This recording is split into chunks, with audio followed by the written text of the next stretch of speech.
Somos el equipo 1 y vamos a hablar sobre planos topográficos.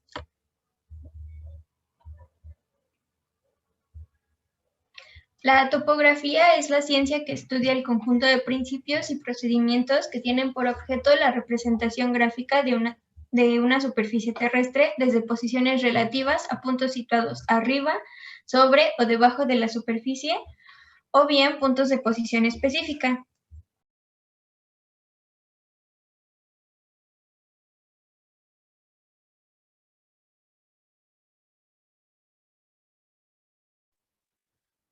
Bueno, la función de estos planos es ubicar, determinar la ubicación exacta pues, de la obra o lo que se vaya a hacer. Es necesario contar con tres coordenadas, que es latitud, longitud y la cota. Estos planos, los topográficos, se dividen en planimétricos y altimétricos. Los primeros son más detallados respecto a la medición, nos ayudan a ubicar elementos dentro de una obra y nos dan una visión general acerca de la propiedad. En cambio, el altimétrico solamente está interesado, como lo dice su nombre, en las alturas.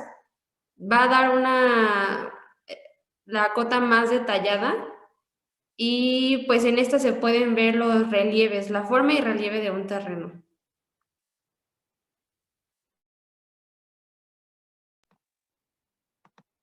¿Qué representan los planos topográficos? Bueno, los planos y mapas topográficos son la representación gráfica de la superficie terrestre.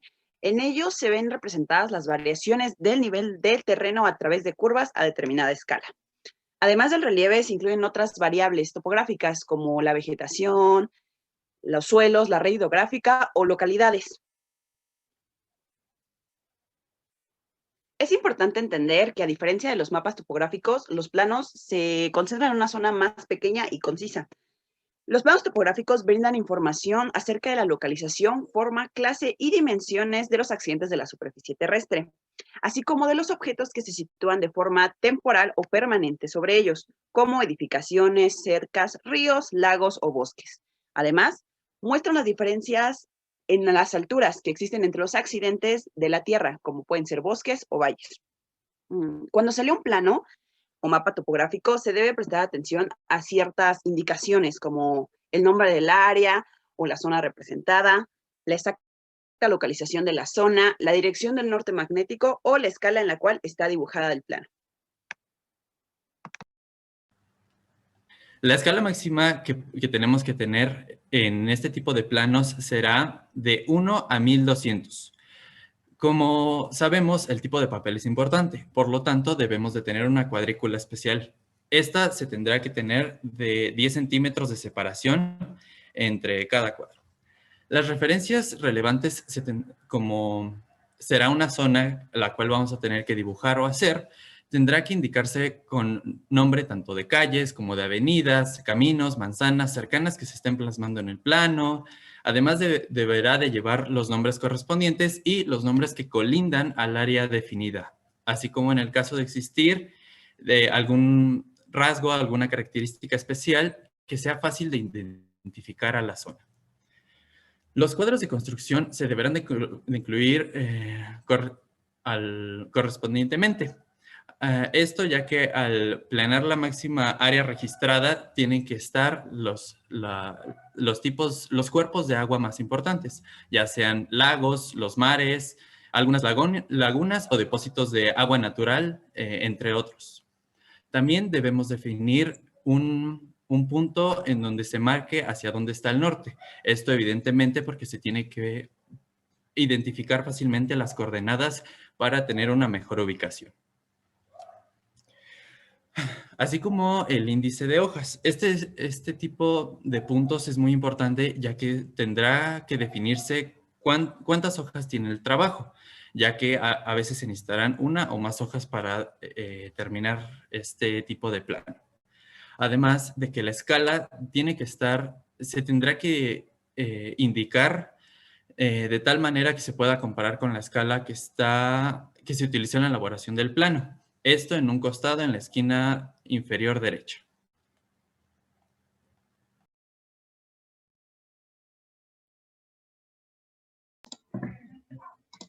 En el cuadro de datos deben presentarse los siguientes 15 puntos en el orden en el que se muestra en la imagen.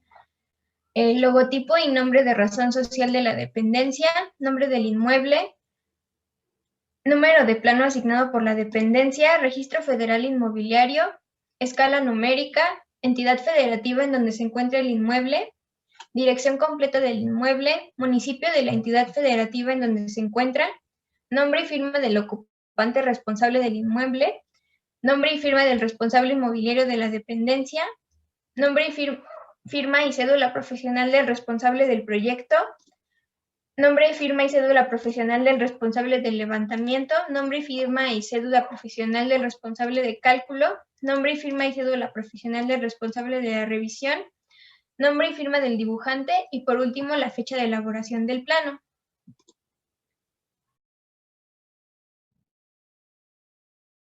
Ahora les vamos a hablar sobre ejemplos tanto de planos planimétricos como altimétricos. El primer plano que les queremos enseñar es un planimétrico, y es sobre la ciudad de Teotihuacán en su máximo esplendor. Este fue publicado en 1970 por el Teotihuacán Mapping Project en Nueva York. Fue publicado porque su análisis empezó en los 60, 10 años atrás. Involucró muchos viajes a la zona arqueológica para hacer excavación de los restos, identificación e incluso algunos análisis de algunos escritos. Estos fueron recopilados y se pudo realizar este tipo de planos. Aquí podemos ver muchas cosas muy importantes. Por ejemplo, en la esquina inferior derecha podemos ver los metros, es decir, cuánto representa cada centímetro de la página en donde está hecho en metros. Se estima que la ciudad de Teotihuacán, gracias a estos estudios, medía 7.2 kilómetros cuadrados en su zona centro y en su totalidad era 16.09 kilómetros cuadrados. En el mapa podemos ver muchas cosas importantes. Los cuadritos que no tienen en sí un nombre, que no tienen nada escrito, se supone que llegan a las residencias en donde vivía la gente, los ciudadanos. Podemos ver la pirámide del Sol, la pirámide de la Luna, el templo hacia la serpiente emplumada, entre otras cosas. Esto es importante y lo quisimos poner de ejemplo, ya que al saber cómo realizar un plano planimétrico, incluso uno tan importante como este, puede ayudar a los historiadores a tener una mejor recolección de datos históricos y así se pueda contar mejor ya que esto tiene un gran impacto en nuestro valor cultural.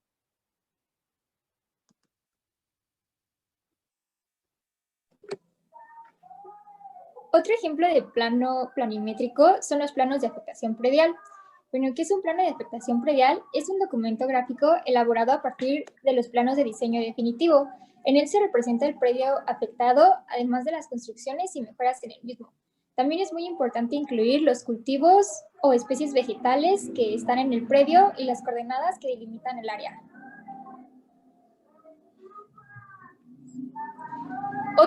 También existen muchos ejemplos de planos altimétricos. En este caso se presenta un plano de la compañía Axísima del año 2017. Aquí se representa un levantamiento altimétrico de un terreno natural de 3.590 metros cuadrados. Este se ubica a espaldas del lote 185 del Country Club Yucatán. En este plano podemos apreciar varios detalles, como por ejemplo la cuadrícula, además de las curvas de nivel, la cual se presenta en la simbología.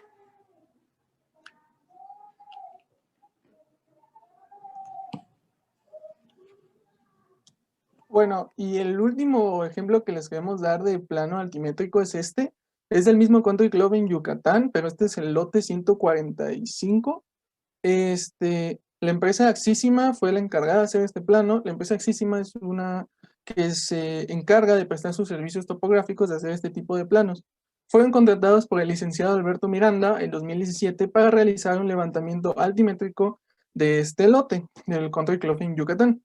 En este plano podemos identificar muchas cosas. Las zonas verdes pues son las áreas verdes. Podemos ver unos como puntos, por así decirlo, y asteriscos en verde. Estos simbolizan árboles y palmeras respectivamente. Este campo en blanco es eso, el campo en sí, porque era destinado para un campo de golf. Y las líneas moradas en sí es lo que representa la altimetría, la altura de las diferencias de altura, son las curvas de nivel. Este tipo de planos es importante ya que cuando cuando vas a hacer un proyecto, tú necesitas en el lote hacer estos planos, sobre todo cuando el lote que tienes es un terreno natural. Obviamente los terrenos naturales no son totalmente simétricos. Entonces, al hacer estos planos, cuando estás en la planificación de tu proyecto, pues te ayuda a identificar con qué estás trabajando, en qué terreno vas a hacer y cómo vas a hacer las cosas. Por eso existen este tipo de empresas que se dedican a hacer estos planos y pues para eso servirían este tipo de plan.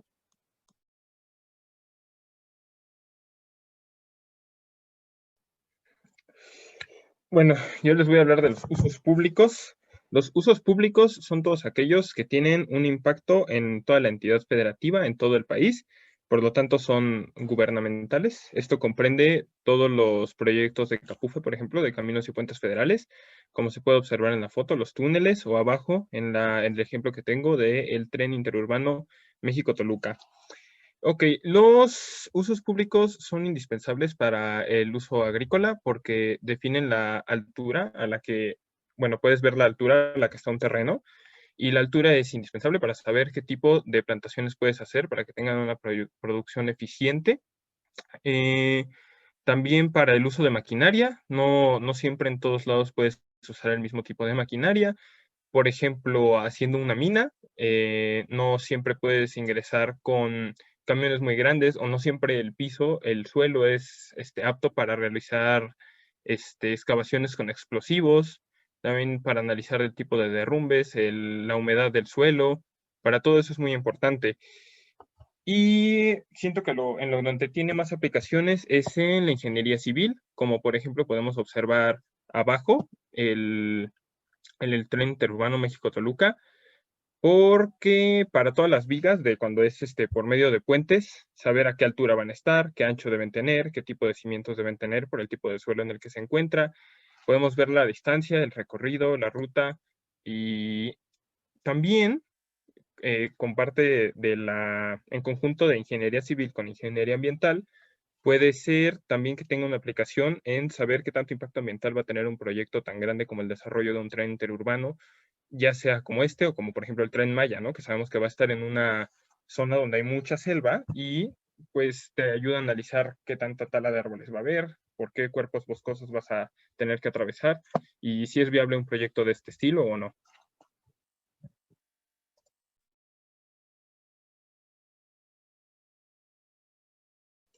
Bueno, usos privados. Como su nombre lo indica, los planos topográficos pueden elaborarse y utilizarse dentro de la iniciativa privada, donde sus aplicaciones dentro de la ingeniería se extienden por diversas áreas. Por ejemplo, en la industria agrícola se requiere de planos topográficos para realizar la división del terreno, o en los proyectos de ingeniería civil e industrial se requiere de planos topográficos para el conocimiento del terreno y que se demuestre la seguridad antes y después de la realización del proyecto.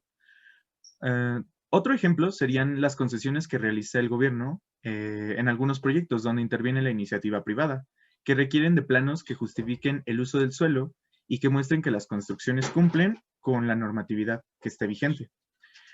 Por poner otro ejemplo de las aplicaciones de los planos topográficos en la ingeniería ambiental, puedo mencionar que existe una norma que obliga a todos aquellos que resulten responsables de contaminar con residuos sólidos el suelo, están obligados a realizar un estudio de la zona, conocer el terreno y evaluar algunos riesgos sanitarios.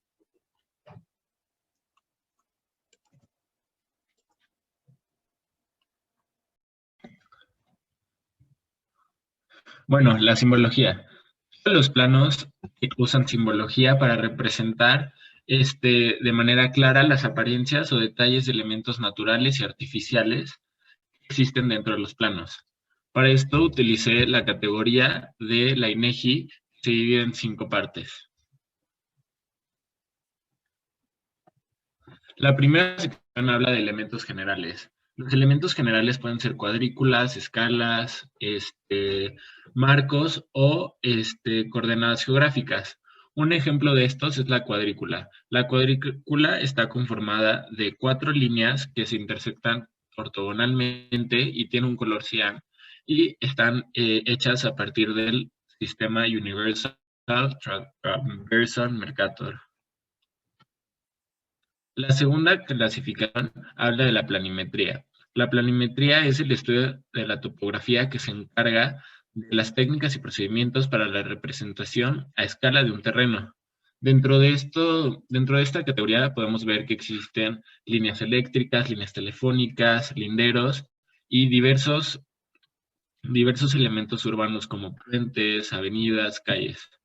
Un ejemplo de estos son los linderos, que es el símbolo que delimita un terreno en específico. La tercera sección es el relieve y la hidrología. Dentro de esta sección se describen símbolos mediante la altimetría, la cual describe los símbolos según su altura. En cuanto al relieve, podemos ver que existe el símbolo de la curva de nivel. Existen dos tipos. La curva de nivel maestra sirve para representar la altura en la que está, ya que tiene un símbolo, bueno, un número que es la altura, mientras que la curva de nivel ordinaria describe el escurrimiento. En cuanto a la hidrología, todos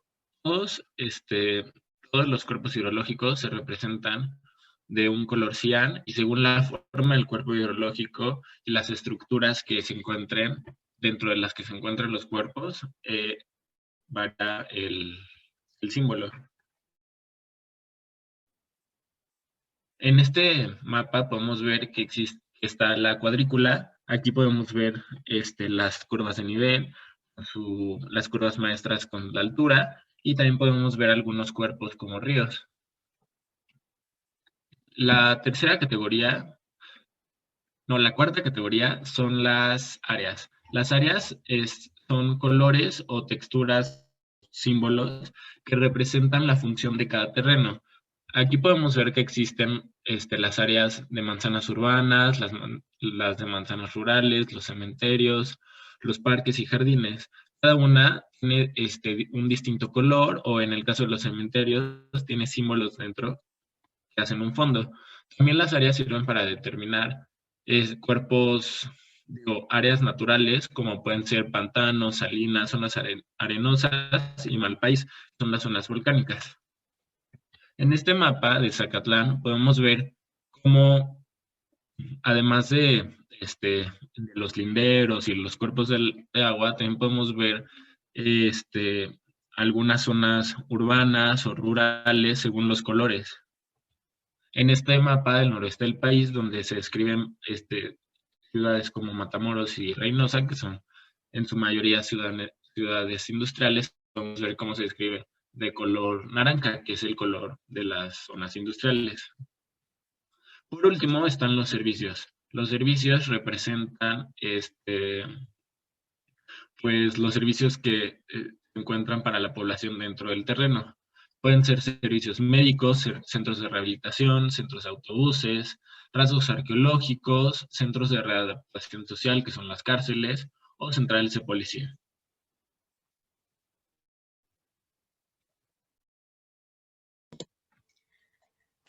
En conclusión, sabemos que la topografía es de vital importancia, ya que es un punto de partida para todos los proyectos que requieren información sobre la dimensión, posición y forma de un terreno donde se llevará a cabo un proyecto. También nos proporciona ubicación de puntos clave de una región y nos permite obtener datos específicos sobre las características de un terreno de manera gráfica y precisa. Gracias a la topografía, ingenieros y arquitectos pueden conocer las necesidades de un terreno, y de esta manera pueden analizar y concretar planes de obra, en donde las distintas ingenierías con otras ciencias pueden llevar a cabo programas en donde la seguridad, calidad y eficiencia se demuestren. Como vimos a lo largo del trabajo, los planos topográficos tienen una gran cantidad de usos. Por eso es importante que nosotros sepamos cómo se presentan, lo que deben llevar y saber cómo interpretarlos a través de la simbología, con el fin de crear proyectos eficientes, de calidad y con un menor impacto ambiental.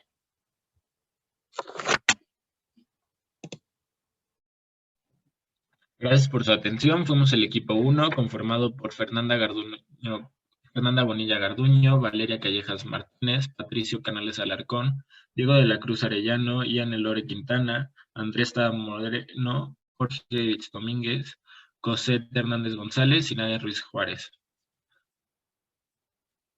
Estas son nuestras fuentes bibliográficas. Gracias.